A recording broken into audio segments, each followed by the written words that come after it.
researcher in psychology, and after I finished my training, I worked with two populations, with children, from different backgrounds and with different talents, and I worked with brain damage patients, patients who were once okay, but who suffered a stroke or trauma or a missile wound or a tumor, some kind of brain damage. And so in the morning I'd work with these patients, and in the afternoon I'd work with children. And what struck me was when you have brain damage, the single most important thing is where the brain damage is. Is it in the left hemisphere, the right hemisphere? Is it toward the front or toward the back? Is it superficial or deep?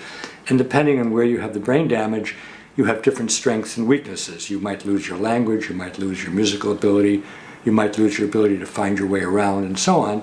Similarly with kids, I found some kids were good in music, some kids were good in art, some kids were good in athletics, some kids were very good at convincing you of things, some kids would do very well in learning foreign languages but couldn't do math, some kids were great in science but couldn't analyze poetry.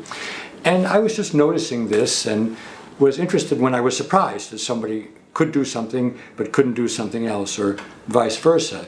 So this was all swirling around in my mind, and then I had the opportunity to put my observations together into some kind of a book.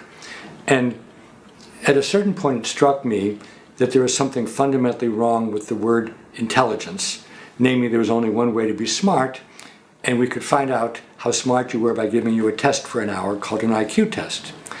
And my big insight was that IQ testing in SMART was a pretty good predictor of how you would do in a certain kind of school, the kind of non-religious, non-memorizing school that we have in the West.